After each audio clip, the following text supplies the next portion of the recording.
Hello friends, अब देखना technical Hindi गुरुजी। Friends, MCC के बहुत छात्र ये कमेंट्स कर रहे हैं कि सर सेकंड राउंड की काउंसलिंग के बारे में बता दीजिएगा कि किस तरह से हम इसकी चॉइस फिलिंग करें।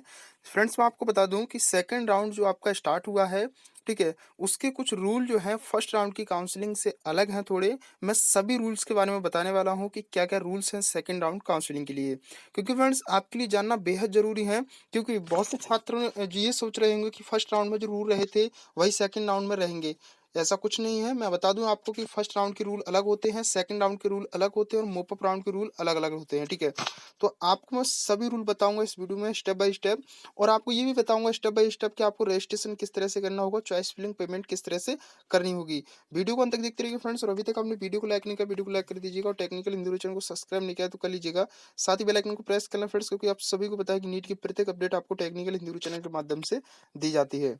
तो फ्रेंड्स, मैं आपको बता दूं यहाँ पर सबसे पहले कि जब आप फ्रेंड्स सेकंड राउंड की चॉइस फिलिंग करें तो बहुत ही ध्यान से चॉइस फिलिंग करें। कोई भी गलती इसमें ना हो पाए। और सेकंड राउंड की जो काउंसलिंग के रूल होते हैं वो फर्स्ट राउंड की काउंसलिंग से थोड़े अलग होते हैं, थोड़े हटकर होते हैं। मैक्सिमम मैं आपको बता दूं कि 80% जो आपके रूल्स रहते हैं वो फर्स्ट राउंड की काउंसलिंग से सेकंड राउंड की काउंसलिंग में अलग होते हैं, फर्स्ट राउंड की काउंसलिंग में सेकंड राउंड की काउंसलिंग में डिफरेंट होते हैं, ठीक है। तो ध्यान रहे जब आप चॉइस फिलिंग करें तो बहुत सावधानी से चॉइस फिलिंग करें। और चॉइस फिलिंग किस तरह से करनी है वो मैं आपको आगे वीडियो में बताने वाला हूँ, ठीक है। देखिए फ्रेंड्स, ऐसे छात्र ऐसे छात्र जिन्होंने फर्स्ट राउंड की काउंसलिंग में पार्टिसिपेट किया था, ठीक है, फर्स्ट राउंड की काउंसलिंग में पार्टिसिपेट किया था और उन्होंने चॉइस फिलिंग फर्स्ट राउंड की काउंसलिंग में की थी। लेकिन उनको जो है चॉइस फिलिंग होने के बाद उनको सीट भी अलॉटमेंट हुई थी, लेकिन उन्होंने एडमिशन नहीं लिया है, सीट सरेंडर कर दी। कुछ भी हो सकता है ऐसी केस में, मैं उसको नहीं कह रहा। तो मैं आपको बता दूं कि बहुत से छात्र मुझे मुझे खुद कमेंट्स कर रहे थे, मैंने देखा था कि सर हमारी सेकंड राउंड की काउंसलिंग में क्या हमें नया रजिस्ट्रेशन करना पड़ेगा या नई चॉइस फिलिंग करनी पड़ेगी। हमने फर्स्ट राउंड में की थी। मैं आपको बता दूं फ्रेंड्स, अगर आपने फर्स्ट राउंड में चॉइस फिलिंग की है, ठीक है, तो अगर आपने एडमिशन नहीं लिया, सीट सरेंडर कर दी, तो आपकी जो फर्स्ट राउंड की चॉइस फिलिंग है, ठीक है, जो भी कॉलेज को प्रेफर आपने किया था फर्स्ट राउंड की काउंसलिंग में, वो जितने भी चॉइस फिलिंग आपने की थी वो सभी डिलीट हो जाती है ऑटोमेटिकली, ठीक है। ऑटोमेटिकली डिलीट हो जाती है। और सेकंड राउंड में पार्टिसिपेट करने के लिए आपको नए फ्रेश चॉइस फिलिंग करनी होगी, नया चॉइस फिलिंग आपको करना पड़ेगा। तो ध्यान रहे, ठीक है। अब हम बात करते हैं नेक्स्ट की सीट मिलने के बाद, यानी कि फर्स्ट राउंड में सीट मिलने के बाद छात्रों ने ज्वाइन के बाद मान लीजिएगा आपने आपको कोई सीट मिली काउंसलिंग के बाद। तो काउंसलिंग में सीट मिलने के बाद अगर आपने सीट पर ज्वाइन कर लिया है, एडमिशन कर लिया, ले लिया सीट पर जाकर, तो आप जो है उसको रिजाइन नहीं कर सकते हैं सीट को, ठीक है। ध्यान रहे, आपको एडमिशन लेना ही पड़ेगा। अगर आपको सीट मिलने के बाद उस पर एडमिशन ले लिया आपने, तो आपको जो है उसको रिजाइन नहीं कर सकते हैं सीट।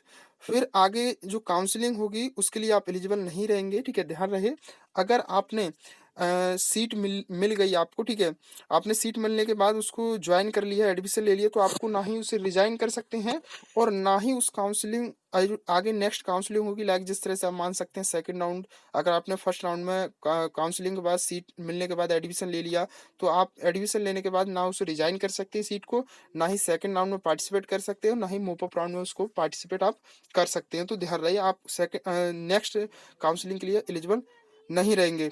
उसके बाद चाहे आप स्टेट की काउंसलिंग में पार्टिसिपेट करें, चाहे मोप अप राउंड की काउंसलिंग में पार्टिसिपेट करें, आप उसके लिए पार्टिसिपेट एलिजिबल नहीं रहोगे।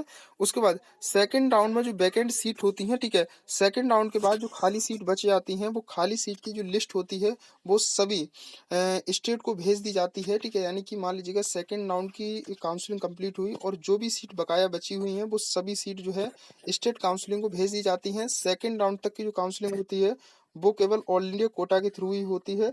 और जो फर्स्ट राउंड की काउंसलिंग के बाद सेकंड राउंड की जो काउंसलिंग होती है वो ऑल इंडिया कोटा ही कराता है। लेकिन ऑल इंडिया कोटा के बाद जो काउंसलिंग होती है आपकी, वो जितनी भी लिस्ट रहती है कि कितनी सीट किस कॉलेज में बची, किस स्टेट में बची, वो सभी जो है स्टेट को भेज दी जाती हैं, स्टेट गवर्नमेंट को, कि ये सीट जो बची हैं जो कि मोप अप राउंड में उसको कंप्लीट कराया जाएगा।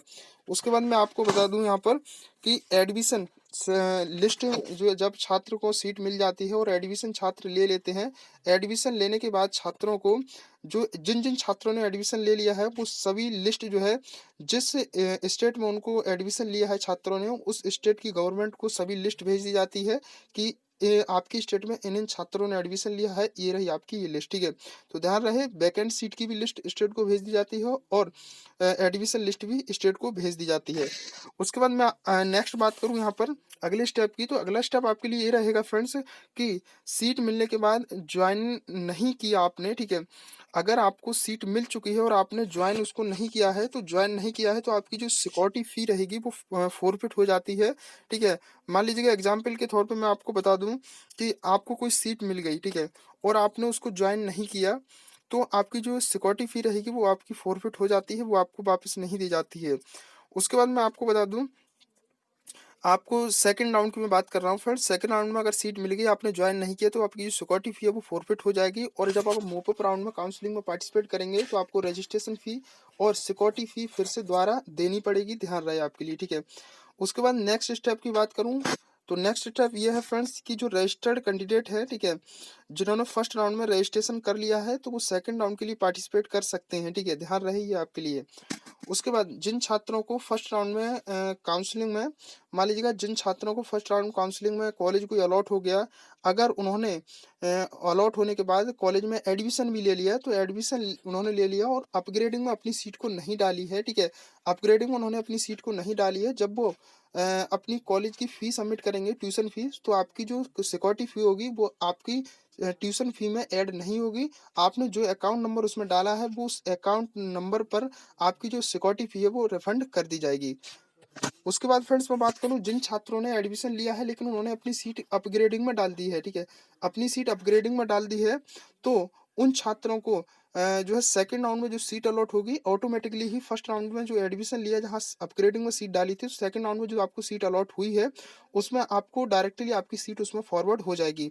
लेकिन इनकेस अगर कोई केस ऐसा होता है जिन छात्रों को सीट अलॉट हुई है, ठीक है, मान ये मैं आपको बहुत इंपॉर्टेंट बता रहा हूँ, आपने अपग्रेडिंग में अगर सीट डाल दिया है, ठीक है, अपग्रेडिंग में अगर आपने सीट डाल दिया है, तो सेकंड राउंड में जब आप चॉइस फिलिंग करेंगे, तो उस कॉलेज की चॉइस फिलिंग बिल्कुल भी मत करिएगा जिस कॉलेज में आपने अपनी सीट अपग्रेडिंग में डाली थी, ठीक है। उसके बाद यहाँ पर मैं बात करूँ कि ये तो आपके रहे कुछ रूल्स जो कि सेकंड राउंड के लिए रहेंगे, ठीक है, ध्यान रहे आपके लिए रूल बहुत इंपॉर्टेंट है आपके लिए। उसके बाद कुछ कॉलेज की फीस है, जब आप चॉइस फिलिंग करें सेकंड राउंड में, तो अपना बजट देखते हुए करें। अपनी काउंसलिंग जो आपकी रहती है, ठीक है, उसमें कॉलेज जब चॉइस प्रेफर करें तो उसमें क्या फीस रहती है कॉलेज की, वो जरूर देख लें। ऐसा ना हो आपका बजट 5 लाख हो, आप भर दें 15 लाख वाला कॉलेज, तो अच्छा नहीं रहेगा, आपके लिए छोड़ना पड़ जाएगा, सिक्योरिटी फी भी आपकी नहीं वापस हो पाएगी। यहाँ पर मैं बात करूँ RMMC की, जो कि तमिलनाडु में है, ठीक है, उसकी जो फीस रही फ्रेंड्स बहुत हाई फीस है, जो कि 5,54,370 है गवर्नमेंट कॉलेज। उसके बाद IIT की बात करूँ 3,85,800 फीस है। उत्तराखंड में 4 लाख के कुछ कॉलेज भी हैं, तो आप उनकी फीस को देखते हुए जरूर इसको जो है देखें कि किस किस कॉलेज की हाई फीस है। जब आप चॉइस फिलिंग करें तो वहाँ पर ये जरूर देख लें कि कॉलेज का स्टाफ कैसा है, चॉइस फिलिंग बाकी फीस वगैरह क्या है, तो ये जरूर देख लें। फिलहाल इस वीडियो में इतना था, कोई भी दिक्कत परेशानी हो तो कमेंट बॉक्स में पूछ लीजिएगा।